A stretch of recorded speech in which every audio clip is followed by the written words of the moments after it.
Muy buenas noches, Dios los bendiga a todos sean muy bienvenidos. Realmente es un gozo siempre estar en la casa de Dios, disfrutar de poder adorarle en libertad, de poder bendecir su nombre.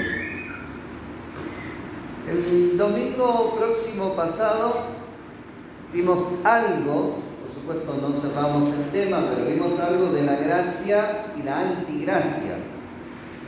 Dijimos varias veces ya que el pensamiento de Dios, el pensamiento que vemos desde la creación, que Dios puso orden con movimiento, con cambios continuos. El orden de Dios no es estático, sino tiene movimientos, es original, tiene variedad, nunca una copia, no vamos a encontrar algo igual en la naturaleza, en lo que Dios creó.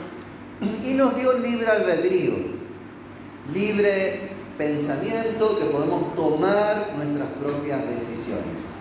Por eso cuando hablamos de la multiforme gracia de Dios, encontramos todo esto metido en la multiforme gracia de Dios.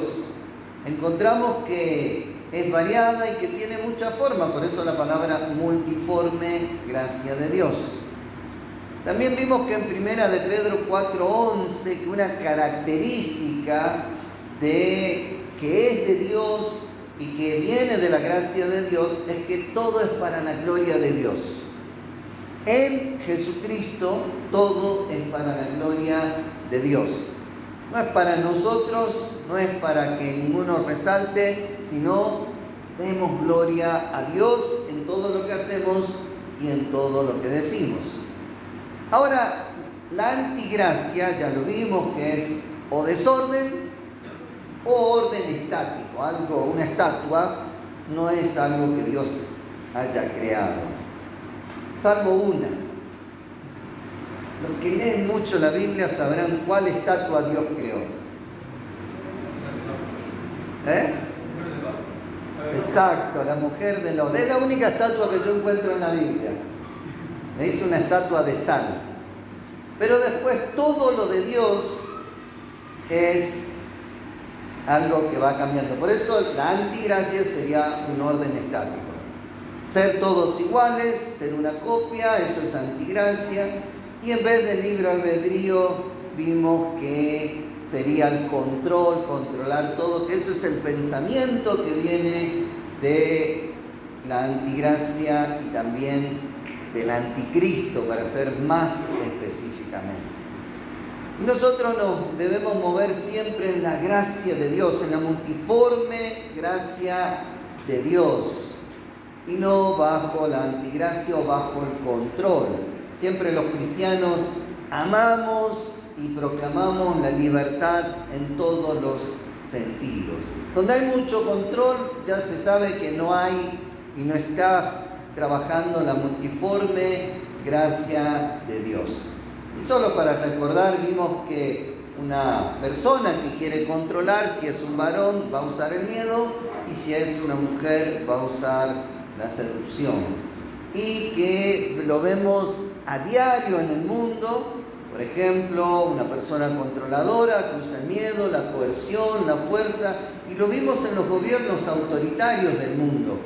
Por ejemplo, hoy sería Corea del Norte, Kim Jong-un.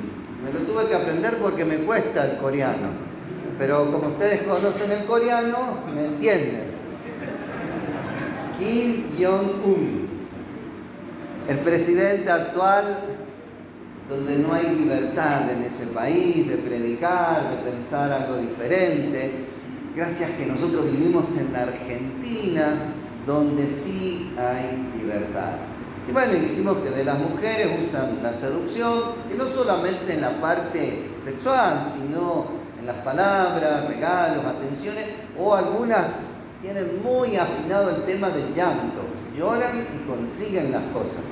Pero eso es cuestiones personales, yo no me meto en ninguna cuestión personal. Pero también quiero aclarar que hay mujeres que son buenísimas y mejor que los hombres. Pero no ese es el tema, solamente esto es un repaso de lo que era gracia y antigracia para que podamos entrar bien en el tema de hoy, enfocarnos en la gracia y en el libre albedrío. Por eso quise hacer esta pequeña introducción. Dios nos regaló libre albedrío, que incluye el libre pensamiento, la libre expresión verbal y el libre accionar. Dios nos hizo libres, pero libres en lo que pensamos, libres en lo que decimos y libres en lo que hacemos. Así fuimos creados desde el comienzo y así éramos en el huerto del Edén. Libres en lo que pensamos, libres en lo que decimos y libres en lo que hacemos. Y Jesucristo, el hombre lleno de gracia, vino a restaurar esa libertad para traernos absoluta libertad. Y lo podemos, para entender esto, tendríamos que ver que nosotros perdimos la libertad. Y viendo un poco de Génesis, vamos a darnos cuenta que fuimos perdiendo la libertad y fuimos dominados por el pecado y por la maldad. Cuando leemos Génesis y vemos el famoso pecado que tomaron del fruto, ahí fue un pecado más de acción. La Biblia no nos dice que Adán y Eva tuvieron malos pensamientos. Nada habla de los pensamientos. No nos dice que Adán y Eva decían malas palabras, maldecían, blasfemaban contra Dios. Nada habla de las palabras, pero sí habla de la acción de tomar y comer y desobedecer a Dios. O sea que podemos ver que el pecado fue en el accionar, más que en las palabras y en el pensamiento. Es el primer pecado. Pero después sí se fue trasladando a las palabras y los pensamientos. Si quieren buscar en Génesis 4:7, si alguien lo quiere leer, y después yo voy a leer en una versión más actualizada para que podamos entenderlo un poquito más.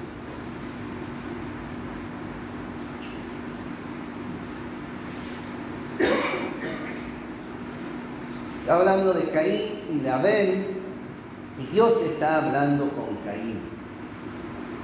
Si bien hicieres, no serás enriquecido. Si no hicieres bien, el pecado está a la puerta. Por todo esto, a ti te será tu deseo, y tú te enseñarás de él. Parece un trabalengua en Reina Valera. Yo lo leo en Dios habla hoy, una versión muy conocida. Dice, si hicieres lo bueno, podrías levantar la cara. Pero como no lo haces, fíjense esta expresión, el pecado está esperando el momento de dominarte. Sin embargo, tú puedes dominarlo a él. El pecado está esperando el momento de dominarte, sin embargo, todavía puedes dominarlo a él. La Nueva Traducción Viviente dice, el mismo versículo, serás aceptado si haces lo correcto, pero si te niegas a hacer lo correcto, entonces ten cuidado. El pecado está a la puerta, al acecho y ansioso para controlarte, pero tú debes dominarlo y ser su amo. El pecado está al acecho para controlarte, pero todavía, en ese momento, todavía el hombre, y específicamente Caín, tenían la posibilidad de no dominarse por el pecado, de que ellos dominen el pecado. Para que se entienda, que el pecado no domine a la humanidad. Que no se dejen controlar o dominar por el pecado. Pero conocemos la historia. Caín siguió con sus pensamientos y terminó matando a su hermano. Y el pecado siguió dominando al ser humano. Ya no solo en la acción, sino en los pensamientos, porque Caín en ese momento él estaba pensando cómo iba a matar a su hermano, que después lo llevó, lo invitó, ustedes conocen la historia, y lo mató en el campo. Así que el pecado llegó a dominar al ser humano, ya no solo en la acción, sino en las palabras y también en el pensamiento. Y cuando el pensamiento empieza a ser malo, ahí es muy peligroso, porque ahí ya no está el libre albedrío. Podemos pensar, pero si todo el pensamiento es malo, ya no hay cosa buena. Para que el libre albedrío funcione tiene que estar lo bueno y lo malo en todo caso. Y fíjense el versículo en Génesis, seguimos en Génesis 6, del 5 al 8. La maldad fue creciendo, primero fue en acción, después fue en pensamientos y en palabras. Y acá ya en Génesis 6 encontramos que la maldad creció a límites muy grandes. Dice, y vio Jehová que la maldad de los hombres era mucha en la tierra, y todo designio de los pensamientos del corazón de ellos era de continuo solamente el mal. Ya los pensamientos solo pensaban en hacer maldad, maldad, maldad, maldad. Y dice, y se arrepintió Jehová de haber hecho al hombre en la tierra, y le dolió en su corazón, y dijo Jehová, traeré de sobre la faz de la tierra a los hombres que he creado, desde el hombre hasta la bestia y hasta el reptil y las aves del cielo, pues me arrepiento de haberlos hecho. Pero Noé halló gracia ante los ojos de Jehová.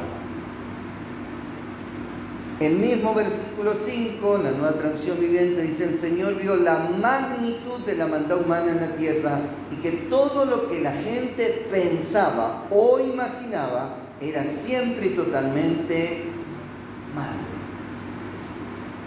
La maldad fue tomando al ser humano, el pecado fue dominando al ser humano, hasta que encontramos ya en Génesis 6 todos los pensamientos, toda la imaginación del ser humano era para maldad.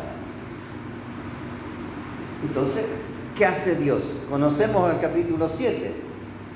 Dios decide exterminar al ser humano, decide terminar con esa maldad porque llegó a límites máximos y resetear el mundo, dejando a Noé y a su familia.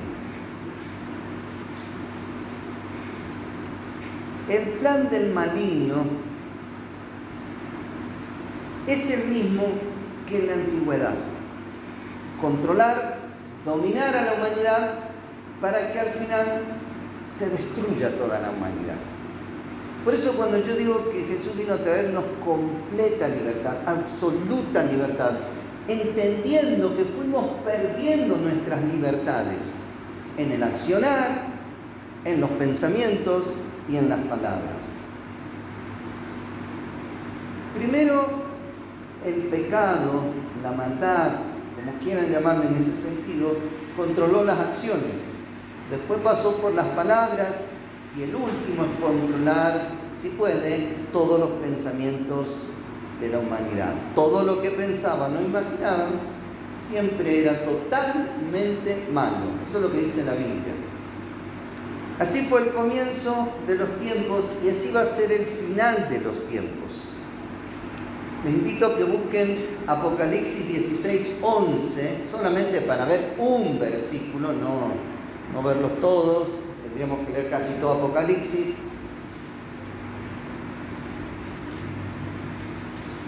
Que la maldad llegó a límites, ya en Apocalipsis vuelve a la maldad a llegar al límite, dice, y blasfemaron contra el Dios del cielo por sus dolores y por sus úlceras, y se arrepintieron de sus obras. Eso dice su Biblia. Perdón. No se arrepintieron, blasfemaron contra Dios y no se arrepintieron, y después sigue. Lo mismo que al comienzo la maldad llegó a límites, cuando nos acerquemos más a los últimos tiempos la maldad va a llegar a límites y la libertad se va a perder porque todo va a ser metido en maldad. Lo peor es cuando una persona se llena de malos pensamientos y no se arrepiente de sus malas obras. Más nos acercamos al fin de los tiempos, más vamos a encontrar a esta clase de personas que se van a ir infiltrando en toda la sociedad y en todas las instituciones. discusiones. Lo peor es cuando una persona se llena de malos pensamientos y no se arrepiente de sus malas obras. Esas personas ya perdieron el libre albedrío. Voluntariamente se entregaron a la antigracia o al anticristo. Les doy un ejemplo. Una persona que está presa, que está en alguna comisaría, en una cárcel, sigue manteniendo su libre albedrío. Puede seguir pensando lo que quiera. Mantiene gran parte de su libertad de expresión. Puede decir casi lo que quiera. Pero no tiene libertad de accionar. No puede ir donde quiere, ni cuando quiere, ni comer lo que quiere. Pero mantiene libre albedrío. En el final de los tiempos, el enemigo quiere dominar nuestro accionar, nuestras palabras y nuestros pensamientos. Y Cristo vino a hacer lo contrario, darnos libertad absoluta en nuestras acciones, en nuestras palabras y en nuestros pensamientos. Por eso Jesús es el hombre lleno de gracia que vino a traernos libertad absoluta. Uno dice, yo soy libre. Hay que ver. Si uno no es libre de lo que hace, de lo que piensa y de lo que dice, no sé hasta dónde somos libres. Un preso puede ser más libre que otra persona que está caminando por la calle. Como dije, el preso está limitado en su accionar, pero no en sus pensamientos ni en sus palabras. Puede estar esa persona en un lugar encerrado, pero sigue manteniendo su libre albedrío, su libre pensamiento y sus libres palabras. Por eso es como que hay un refrán en la historia que es más poderosa la pluma que la espada. Porque en la pluma se expresan los pensamientos, en la espada es solo el accionar. Jesús, el hombre lleno de gracia, vino a traernos verdad y absoluta libertad. ¿Qué tal si lo decimos juntos? Jesús, el hombre lleno de gracia y verdad, nos trajo absoluta libertad.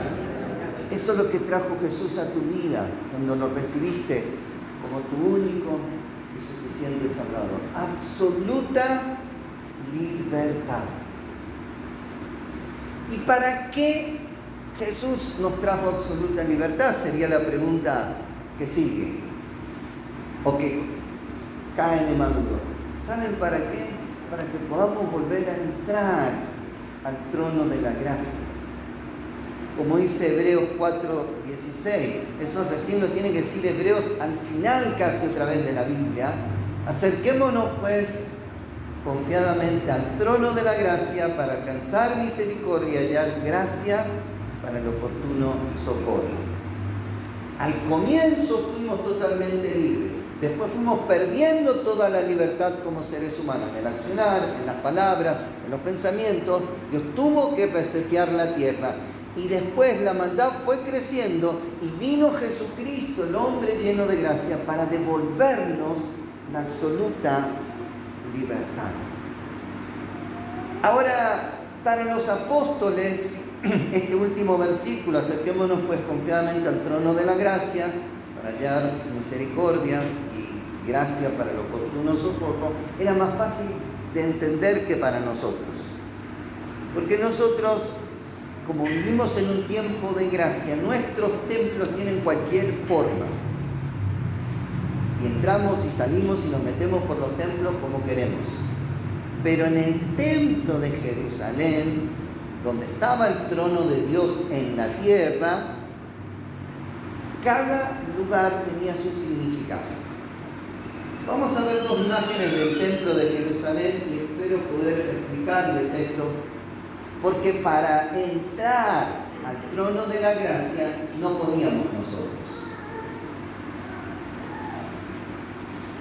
A ver cómo les explico. ¿Está el cursor ahí? ¿Cómo se puede ver? La parte bien de aquel lado bien de aquel lado, ahí dice el atrio de los gentiles. No sé si vos lo podés ver, Jorge. Allá afuera, en el muro bien externo. Después, en la parte más central, el atrio de las mujeres, de los nazarenos. Después, más cerca del templo, estaba, bueno, ahí ya no está más.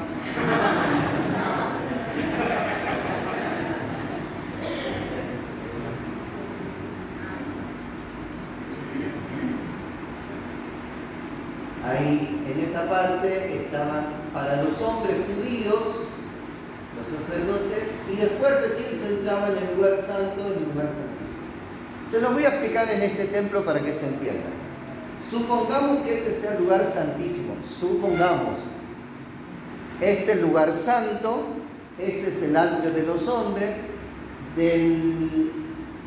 la puerta de vidrio hasta la otra puerta sería el atrio de las mujeres, y el atrio de los gentiles, ¿dónde era? Y ese era el lugar para quién. Nosotros, lo más cercano era en la vereda. Por eso cuando encontramos que Jesús cambia eso y dice que podemos acercarnos confiadamente al trono de la gracia, es porque nosotros que estábamos en la vereda, con Cristo podemos entrar a donde le correspondía a las mujeres, a donde le correspondía a los hombres, a donde le correspondía a los sacerdotes y a donde le correspondía al sumo sacerdote una vez al año. Nosotros, por la gracia de Jesucristo, por la libertad que nos dio, podemos entrar al trono de Dios. Quizás nosotros no valoramos eso porque nunca nos tocó estar en la vereda de los templos, escuchando apenas de lejos algo de la palabra de Dios. Siempre venimos y estamos, y acá, bueno, pasan y pasan para la cocina, pero si fuéramos en la época de Jesús, de lejos mirábamos las cosas de Dios, salvo un judío, pero ni siquiera un judío, porque tenía que tener un llamado, ser de la tribu sacerdotal para estar en el lugar santo.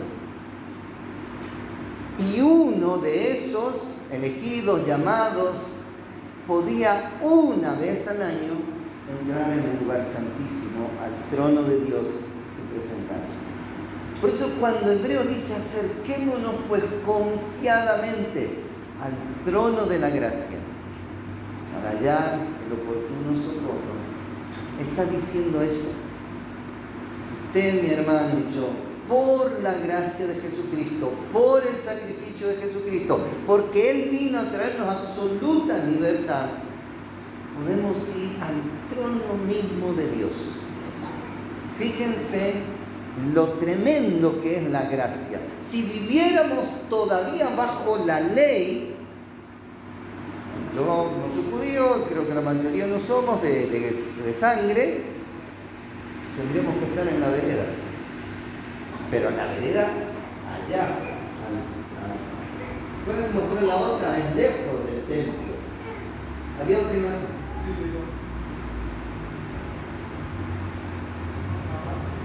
Ahí tendríamos que estar, en el bordecito de afuera, ni siquiera acercarnos demasiado.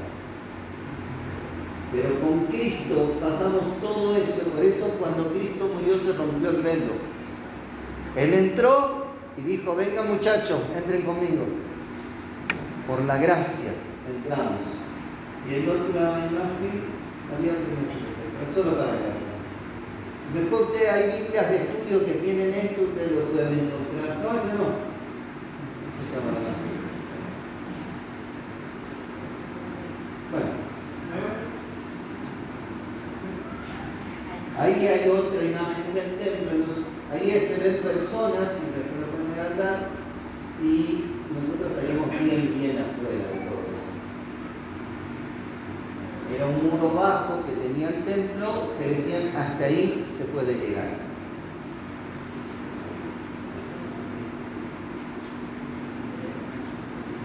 Quedó chiquito. Bueno, muchas gracias. Pero imaginémonos, démonos cuenta que por Cristo nosotros llegamos al trono de la gracia.